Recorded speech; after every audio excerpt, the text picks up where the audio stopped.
大家好，今日咧就又同朋友咧就上咗嚟深圳，都係去睇下呢個落雨杉啊，去另外一個公園，今日要去嘅咧就係龍城公園。要睇落雨杉咧，其實深圳咧就好多公園都有嘅。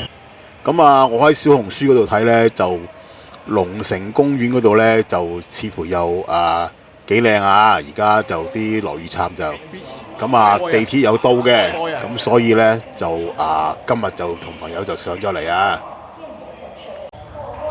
開頭睇小紅書咧就覺得呢一度咧都唔難行嘅，但係到咗之後咧就發覺就唔係咁對版啊。以為好易行啦，原來今日咧就有啲行錯路啊，卒之咧就兜咗個大圈。其實而家呢個位置呢，就係呢個龍城公園嘅 B 出口。我哋呢，就原先呢，就喺度向前行啊，一路直行嘅。行下呢，就發覺又唔係好似好對路啊。卒之呢，又走翻轉頭過嚟呢一邊。而家呢個位置呢，就頭先喺地鐵站出嚟呢，就向前走咗差唔多500-600米呢。發覺唔係好對路呢，咁就翻轉頭，而家就嚟到呢一度啊。呢一度呢，就有路牌指住龍城公園呢，就向呢邊走。我哋又向呢邊走，行到咁上下呢，見到有個入口啊，好似又係嗰度龍城公園嚟嘅。我哋就自然就跟住嗰個入口入去。其實呢，就亦都係行錯路啊！要去睇落雨杉嘅地方呢，就唔係呢個入口入嘅。龍城公園就分開咗呢個東南西北門嘅。而家我哋就好彩啊！我嚟咗呢一度呢，就係西門嚟嘅。我哋需要去嘅地方呢，就係東門。變相呢，就行多咗路，唔緊要嘅。既然喺西門嗰度入咗嚟呢，就唯有喺西門嗰度行過去啊。其實呢一度呢，就有呢個觀光車㗎。但係呢，就等唔到啊。要等啱時間先至可以上車。應該呢，佢啲觀光車呢，就係半個鐘頭先有一班啊，唔等啦，唯有自己用腳行。而家呢度呢，就係望翻出去啊，就係頭先嗰個地鐵站嗰個位置。唔緊要啦，問咗啲保安叔叔，佢就話俾我聽呢，就上前400米，跟住呢，就喺路口呢，就落翻去呢，就去到東門㗎啦。又信佢一次啊！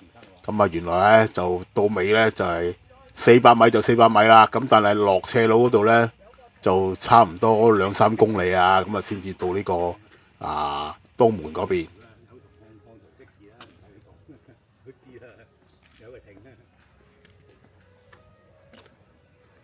向岔路向下行啊嘛，應該冇錯噶啦。咁耐先岔路。其實呢個龍城公園呢，每隔一段地方呢，就會有呢個路牌嘅。但係呢，就因為始終我哋都唔係深圳人啊，睇見啲路牌呢，就寫住幾多米幾多米呢，都係照行嘅啫。但係嗰笪地方係乜嘢呢？其實大家都唔知嘅。總之呢，就睇住個路牌做人。呢度呢，就指佢落去啦。一路行翻向下行啊。好在呢，就整個公園呢都唔係好高啊。行一段少少嘅斜路向上呢，佢又有一段斜路向翻下嘅。而家望到呢個呢，就其實應該係一個水池咁樣嘅。但係就俾人放晒啲水啦，冇水喺度嘅。唔緊要。嚟到呢一度呢，就有洗手間，有路牌。照跟路牌行啦。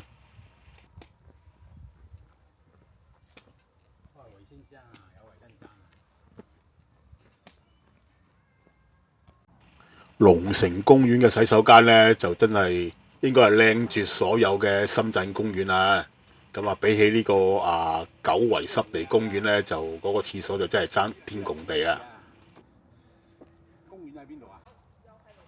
另外呢，就喺我哋最迷茫嘅時間呢，就遇到一位保安大哥啊！非常之好人。佢食下飯呢，我問佢路呢，佢就講俾我聽之餘呢，就即刻抌低個飯盒啊！同埋我哋一齊行，驚我哋行錯路啊！呢位大叔呢，就唔係大叔啦，大哥啦。咁啊，其實我大過去嘅應該。咁非常之多謝佢啊！咁啊，引領我哋呢就去到啱嘅地方啊！嗱，而家見到呢條樓梯呢，就係落去東門嘅。咁啊，大哥呢就話俾我聽呢，就呢條樓梯就唔係直接到啊，就係可以到，但係唔係直接到。咁啊，如果喺前邊一條樓梯落呢，咁就直接可以到睇落雨杉嘅地方啊。咁啊，佢又同我哋一齊行啊，行到咁上下呢，就話俾我哋聽。咁啊，沿路落去呢，就係呢個睇落雨杉嘅地方噶啦。咁啊，嗱，嚟到呢度啊，呢度就有個路口啊，呢個有個牌。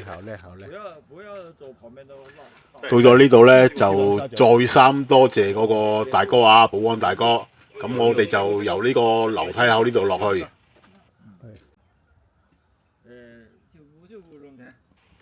不過話時話，呢位保安大哥呢，就太睇得起我哋啦。咁啊，呢度沿路落去樓梯呢，都幾斜幾直嘅。咁啊，3個老嘢呢，咁就唯有慢慢行。行咗大約20分鐘樓梯度呢，咁啊，終於呢就見到心心念念嘅落雨杉啦。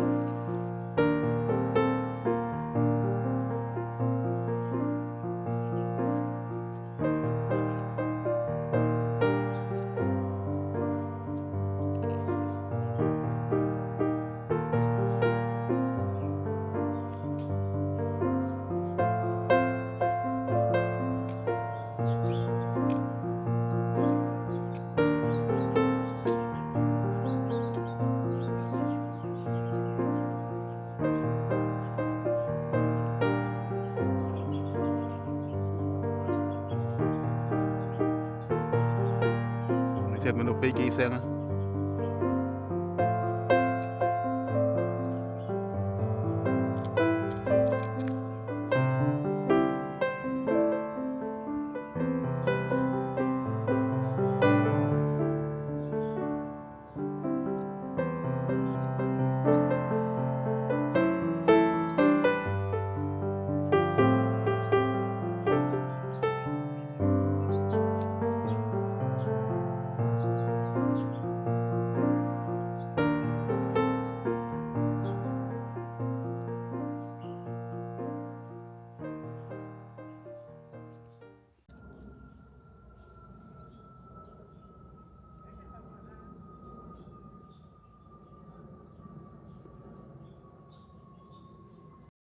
龍城公園裏邊呢，就有好多啲健身設施。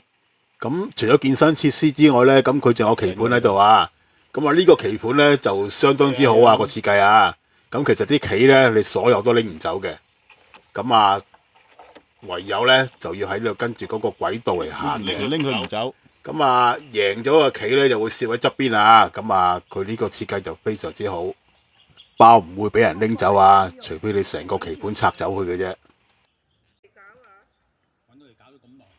呢個位置呢，就仲有一個龍泉啊，俾人封住咗綠色欄杆嗰度呢，就係龍泉啦。而呢座2層高嘅建築物呢，就畫咗啲壁畫喺度啊，非常之靚啊，美觀。咁好啦，今個視頻呢，就到此又要結束啦。咁啊，呢個龍城公園呢，就行到呢度啊。咁啊，多謝大家收睇，希望下個視頻呢，就再見到大家。多謝大家，拜拜。